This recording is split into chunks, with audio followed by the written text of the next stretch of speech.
So my name is Abdul Rahman Aftab, as Anna already introduced me. I am a former Microsoft MVP for the Windows Insider category. I am also working as a principal software engineer at DatamScare and also a part of Code Movement Pakistan, running the Lahore chapter. So that's pretty much the introduction from my side. I'm also a technical trainer. I love to code, I love to train, I love to teach people about coding and technology on different topics and aspects. And for today, I'll be talking with you about serverless computing using Azure Functions. So we start with the basics, what serverless computing is and what serverless means. Basically, what Azure Functions are is Azure Functions are a part of the Azure Web Plus Mobile suite of app services and are designed to enable the creation of small piece of meaningful, reusable methods easily shared across services. So these serverless event-driven methods are often referred to as nano services. You might have heard the term microservices, but these serverless computing functions are also referred to as nano services because they are really small and serves one purpose only. So a function serves only a one purpose. We can create multiple functions for multiple purposes. So although an Azure function can contain quite a bit of code, they are typically designed to serve a single purpose and respond to events in connected services. What are the supporting languages? As Jawad already talked about Python, so Python is also a supported language for Azure Functions. We have a few other supporting languages as well, including JavaScript, C Sharp, Java, Python, PHP, and other stuffs as well, including Node.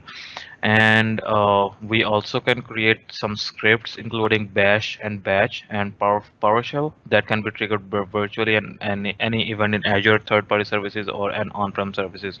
So the event could be, for example, an HTTP request, or for example, a new entry in Azure storage, or a database, or an update in a database. Could be any event uh, in or outside the Azure ecosystem. So what are the common scenarios from we can trigger Azure functions? So we can trigger by timer, and we can also trigger by event processing, SaaS-based event processing, serverless web application architectures, and we also can trigger based on some scenarios like, for example, whenever a new document is uploaded on SharePoint library, or whenever someone added a new message in a bot. So it's up to us. It's up to the scenario, whatever we want to configure, and whatever the scenario is.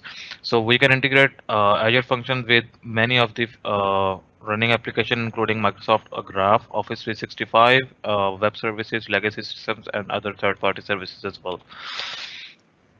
So function app templates. So these basically Azure functions have some built-in templates that we can use. They also can be created from the scratch, but we can use these templates as our building blocks. For example, if you want to create a blob trigger, so we can use the blob template. If you want to create a webhook trigger, we can use a webhook template in our Azure functions. And how the timer function works.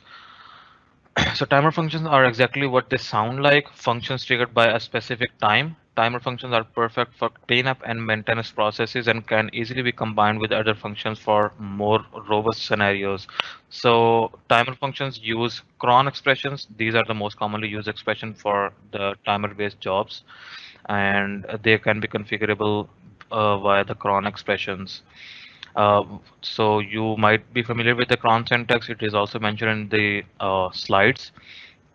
So in the meantime, there are a number of tools online to help you build the cron expression as well. So there are a number of tools available where you can build a cron expression. For example, you can add like, okay, I want to run a job that runs after 1.5 hours. So you can build a cron expression for that as well.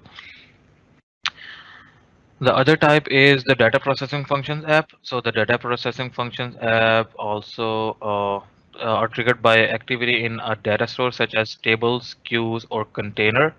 So the data processing functions also typically have both in and out parameters. So meaning they can accept an object as a parameter, and they can process information and return another object within the function.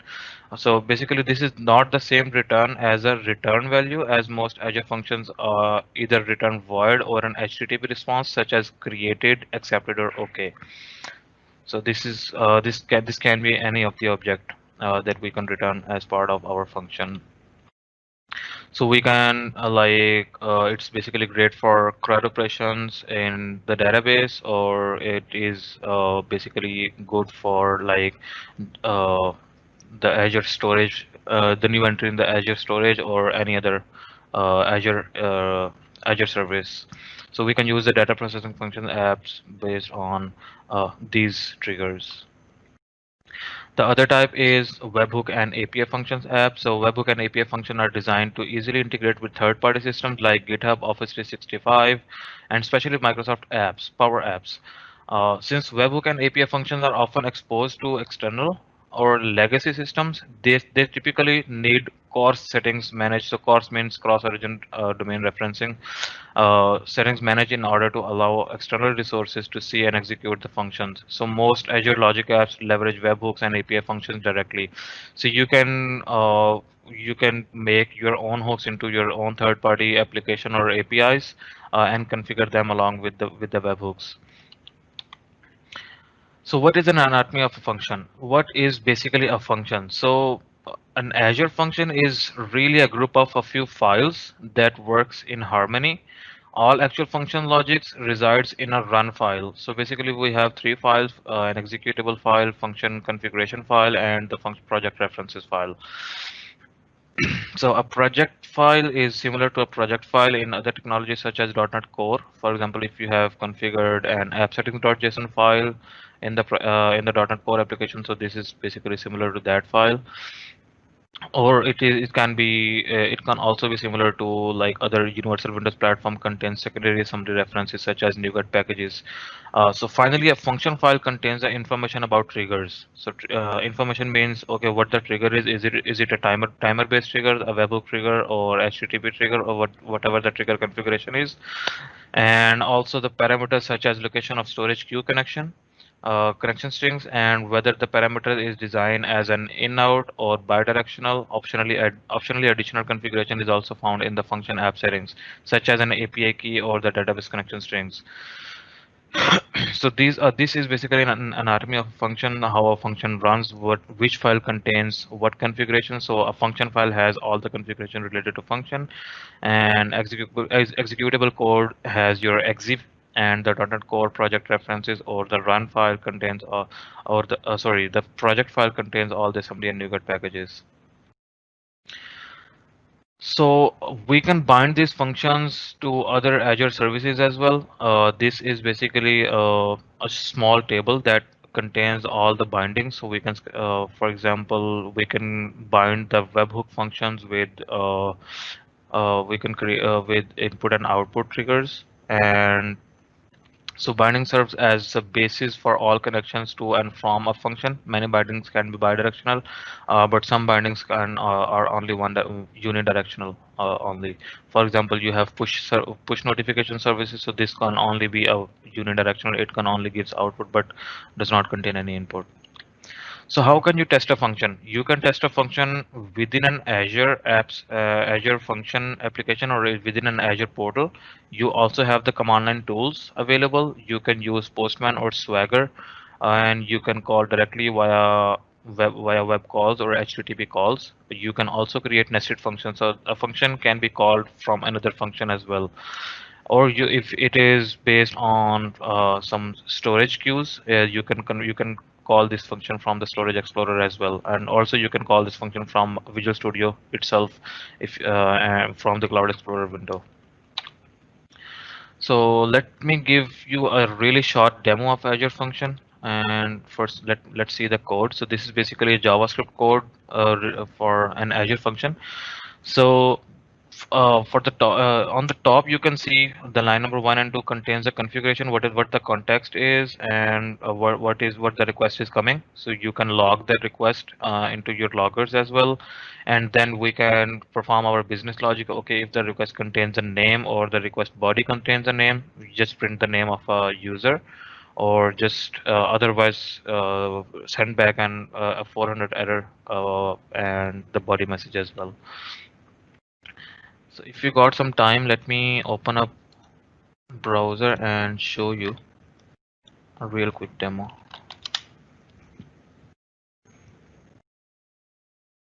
and then we can take questions.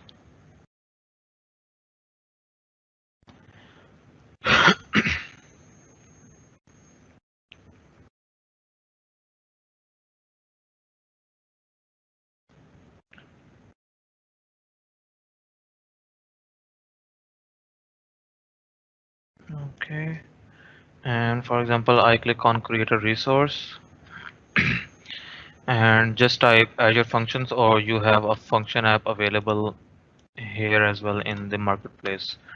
So you just click on function app,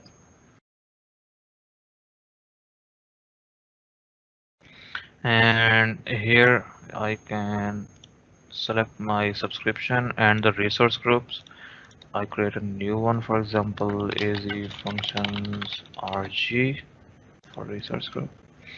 And you can create a function app name. For example, I go with DEVCON-V .azurewebsites.net. I can configure, okay, it's a code or it's a Docker container, which runtime stack should I want to use. I would go with .NET Core, or you can go with Node or Python or Java as well. I can go select the version and the region where I want to deploy this Azure function application. Also, you can enable the application insights if you want to see, okay, whatever if the function is failing and what's the cause.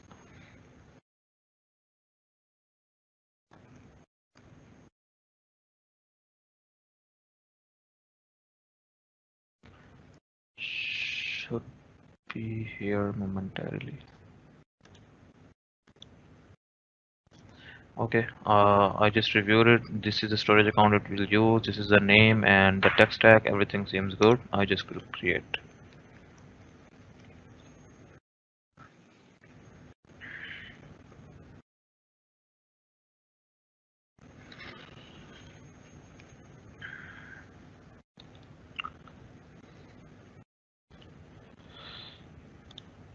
It submits for the deployment. Should take a few seconds or maybe a minute to deploy. And once it is deployed, we can see how we can create a new function inside this function app.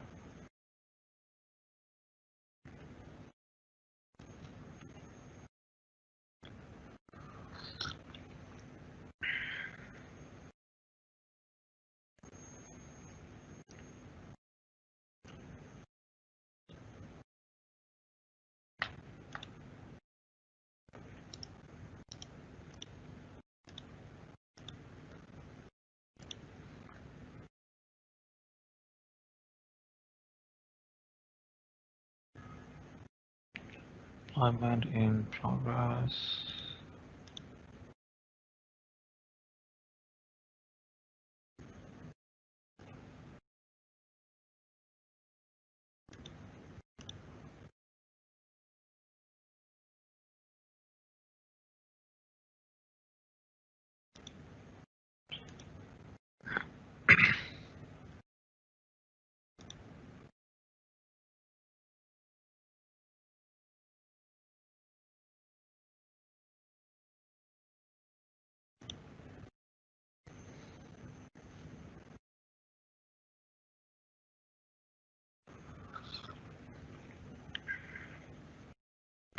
Okay, so it is deployed. I will go into the resource itself.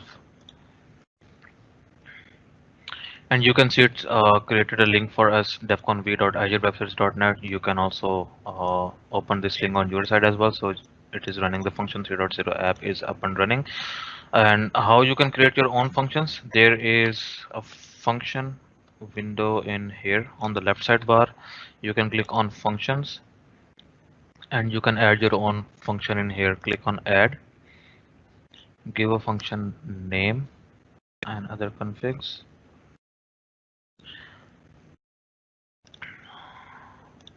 I say, okay, this is I'm developing in a portal, or you can develop in Visual Studio and VS Code as well.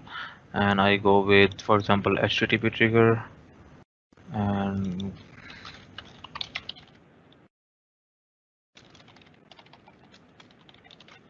function, and I click go with anonymous. Or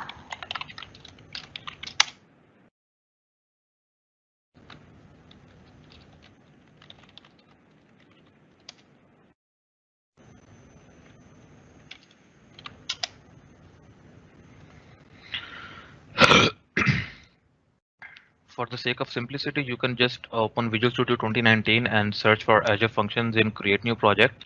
You can create your function from there as well. So in the portal, I click on Code and Test.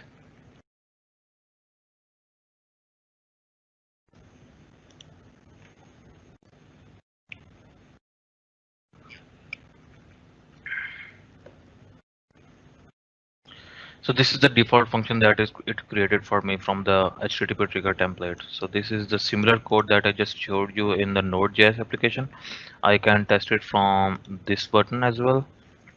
Okay, I'm passing the name, for example,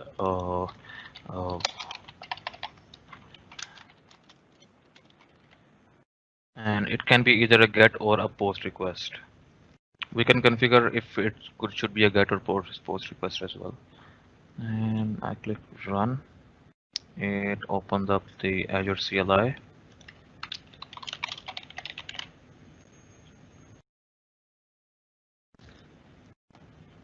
So this is the response from the function itself, the HTTP trigger. You can see this is the response that's coming up on in the response window with that message 200 OK. And in the Visual Studio, you would go in Visual Studio and search for Azure Functions. This is the template. Just double click it. You give it a function a name of the project, and you can select your languages. Since I have .NET Core installed, I go with this one and with anonymous or function or admin authentication level.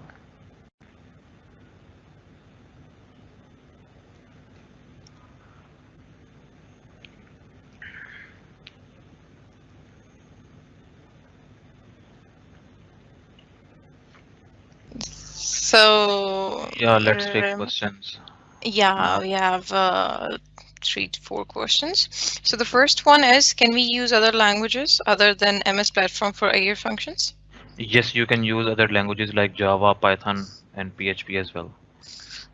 Right. How can we secure our Azure Functions? Can we put it in some kind of firewall, or can we allow only one IP in Azure Functions? Yes, you can configure the whole security groups inside Azure and make your function to only available to those who are accessing via that firewall or the VPN. And you can configure your own authentication mechanism like you configure in your web APIs and other ASP.NET Core applications. Right. So the last one is, can we call easy function within easy function? You can call Azure function within an Azure function, yes. So this is a concept of the nested functions that I just Right. mentioned in my slides. You can call that function from your from another function as well. So this is the concept. Perfectly fine. I guess we are done for the questions. These were done. Yeah, we're done with Mm, the slides as well. Thank you so much, Dr. Revan, for sharing your knowledge with us. It was great Thank you so having much you. for having me. Thank you so much. You're welcome.